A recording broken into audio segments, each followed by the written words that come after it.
ഒരു ആത്മകഥ. നോട്ട്ബുക്ക്. ഒരു നിബിഡവനത്തിലെ തലയുയർത്തി നിൽക്കുന്ന മുളങ്കാട്ടിൽ നിന്നാണ് എന്റെ കഥ ആരംഭിക്കുന്നത്. കാറ്റിൽ ആടിക്കളിക്കുന്ന ഒരു നേർത്ത തണ്ടായിരുന്നു ഞാൻ. എന്നെ വെട്ടിയെടുത്ത് മില്ലിലേക്ക് കൊണ്ടുപോകുന്നതുവരെ.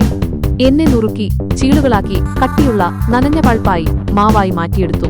ഈ പൾപ്പ് എന്റെ പുതിയ ദ്രാവകരൂപം ഒരു വലിയ വല പോലുള്ള മെഷിൽ പരത്തി അതിലെ വെള്ളം ഞെക്കി പുറത്തു കളഞ്ഞു. അങ്ങനെ ഞാൻ വിശാലമായ തുടർച്ചയായ ഒരു വെള്ള ഷീറ്റായി മാറി.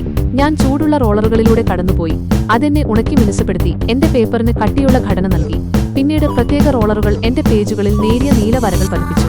നിങ്ങൾ എന്റെ പേജുകളിൽ കാണുന്ന വരകൾ വലിയ പേപ്പർ റോളുകളായി ഞാൻ ചുറ്റപ്പെട്ടു. അവിടെ എന്റെ ആയിരക്കണക്കിന് പേപ്പർ സഹോദരങ്ങൾക്കൊപ്പം ഞാൻ കാത്തിരുന്നു. എന്റെ യാത്ര ഒരു പുതിയ ഫാക്ടറിയിലേക്ക് തുടർന്നു. അതാണ് ബൈൻഡിംഗ് യൂണിറ്റ്. അവിടെ എന്നെ കൃത്യമായ ചതുരാകൃതിയിൽ മുറിച്ചു. എന്റെ പേപ്പറുകളുടെ കെട്ടിനു മുകളിൽ ഒരു വർണ്ണാഭമായ കാർഡ്ബോർഡ് കവർ വെച്ചു. എന്റെ നട്ടലിലൂടെ മൂർച്ചയുള്ള സ്റ്റേപ്പിളുകൾ അടിച്ചു. പേജുകളും കവറും ഒരുമിച്ചുറപ്പിച്ചു. അങ്ങനെ ഞാൻ ഒരു പൂർണ്ണമായ നോട്ട്ബുക്കായി മാറി. എന്നെ ഒരു വലിയ കാർട്ടൺ പെട്ടിയിലാക്കി എന്റെ അനേകം ഇരട്ട സഹോദരങ്ങൾക്കൊപ്പം മാർക്കറ്റിലേക്ക് അയച്ചു. ഒരു വിദ്യാർത്ഥി എന്നെ വാങ്ങി, അവന്റെ പുതിയ അധ്യയന വർഷത്തേക്ക് ഒരു തുടക്കം ആവശ്യപ്പെട്ടുകൊണ്ട്.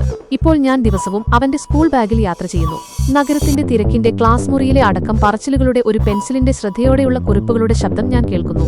ഞാൻ ഗണിത സമവാക്യങ്ങൾ, ചരിത്ര വസ്തുതകൾ, ചിലപ്പോൾ തമാശയുള്ള ചിത്രങ്ങൾ എന്നിവയാൽ നിറഞ്ഞിരിക്കുന്നു.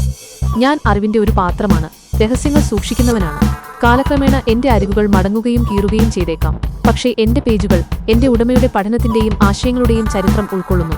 ഞാനൊരു സാധാരണ നോട്ട്ബുക്ക് മാത്രമാണ്, പക്ഷേ വിദ്യാഭ്യാസം, ചിന്ത എന്നിവയിലൂടെയുള്ള മനുഷ്യന്റെ യാത്രക്ക് ഞാൻ അത്യാവശ്യമാണ്.